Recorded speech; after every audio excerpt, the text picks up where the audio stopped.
Hi, this is Krishna Priya, and I'm back with a video on The Wasteland by T.S. Eliot. Now, I know that your exams are coming up. You are a bit nervous. You must have tried reading the poem. You must have come across various summaries that you could find on the internet. And I'm pretty sure that you must have felt like, okay, I'm so done with this poem. I'm not going to read this poem ever again. And maybe, like on the screen, like the lines from the poem, you must have felt like you could see fear in a handful of dust, or maybe this was the cruelest month, and maybe you tried remembering stuff and you forgot everything. Is that what you felt? Now, if that is what you felt, it is completely all right. Let me tell you this. The Wasteland by T.S. Eliot is not your everyday cup of tea. It's not the kind of poem that you find in your high school textbooks. Neither is it a kind of poem that you would find someone reciting for their English recitation competition. This is a different kind of poem. And I'm going to tell you why the reading of Wasteland can be difficult for someone who is trying to read this for the first time. Okay, so we'll first talk about the problems of the poem The Wasteland. Now, it's not actually the problem, but it's only the problems that an average reader faces when she or he tries it, like for the first time. So that means if you try it again, you're going to do really well. Okay. So what you're seeing on screen is an actual image from Eliot's manuscript. So you see so many strikes here and there. I know what you're thinking. Oh, he should have cut the whole thing out, right? Now, well, we'll talk about the things that I hope you know about The Wasteland. Okay. So, the first things first, yes, the poem was written in 1922. It is a modernist poem. And I hope you know what a modernist poem is. A modernist poem is different from a traditionalist poem, and it might not follow the conventional practices. It might not have the beginnings and endings that you expect from a traditionalist poem. And Eliot belongs to the school of thought called the modernism. So if you do not know what modernism is, please pause and have a quick read about what modernism is. Okay, and this poem is a perfect example for modernist poem. Okay, now the second thing, or the next point, is that something that you already know, something that you're very sad about, is the fact that it is 434 lines long. It's not a very small poem. And it's not a very easy poem either, because it can kind of affect your concentration. Had it been a 14-line sonnet, it would have been just easy for you, right? Because 14 lines, a quick read, a quick summary check, and you're done. You're good to go. But that's not the exact case with the Wasteland by T.S. Eliot. Now, I think more than the length of the poem, I'll tell you why I found it difficult when I read this poem for the first time. Well, the problem was this poem incorporates a number of different languages like French, Italian, Greek, German, Sanskrit, like an Asian language like Sanskrit, and many more. Now, the incorporation is not the problem, I'll tell you. The problem is that many of us are not native speakers of these languages. For many of us, even English is not the native language. So when you try reading a poem that is predominantly English, a poem that is written by an American. Eliot was American, but he became a British citizen later on.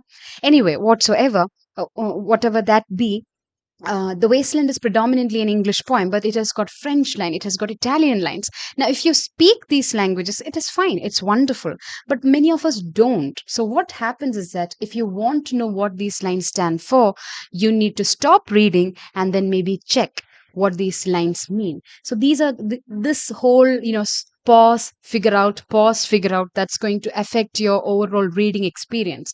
But I think, yes, you could feel that, oh, Eliot was showing off with his language knowledge. Well, that is true, maybe. But at the same time, I believe that Eliot was also trying to incorporate as many languages as possible to, in a way, include as many cultures as possible, and to talk about different philosophies of life through these languages. So that's my best way. That's the best defense that I can give for T.S. Eliot's decision. Yeah.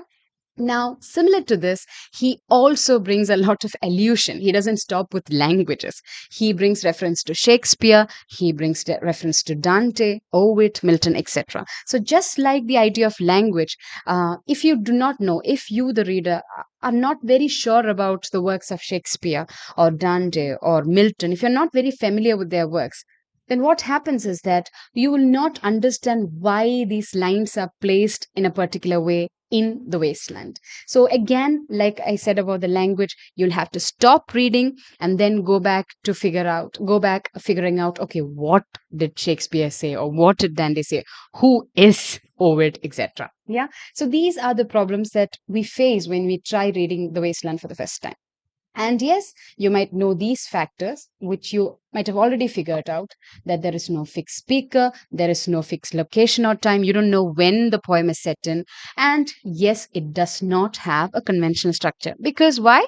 Yes, it is a modernist poem.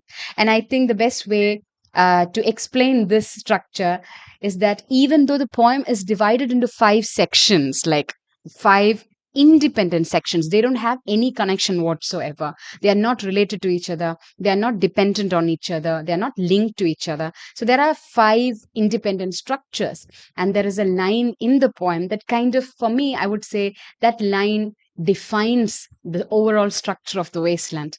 It is a fragmented narrative.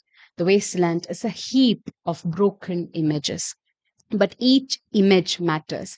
Even though it's a heap, even though these images are broken, every single image matters. And that is why when the poem ends, an English poem written by an American who later became British, a poem that has so many languages in it, so many writers mention it, and so many lines in it, ends in a very simple but powerful Asian Sanskrit phrase: Shanti, Shanti, Shanti. So, what I want to tell you is that yes, it is a difficult poem, but it's not an impossible poem. You just need to understand that it is not your fault. It is not your intellectual ability that is stopping you from understanding the poem. It's just that you need to have a lot of knowledge beforehand. And this is the kind of knowledge that you will get sooner or later. You don't have to wait forever.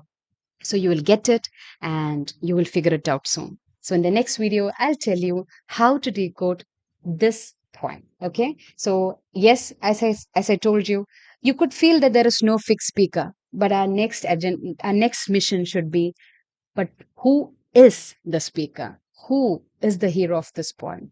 And why are there so many languages? What was Eliot's wasteland? Where is this wasteland? So you need to ask so many questions, and I'll try to answer these questions for you. For the time being, thank you so much.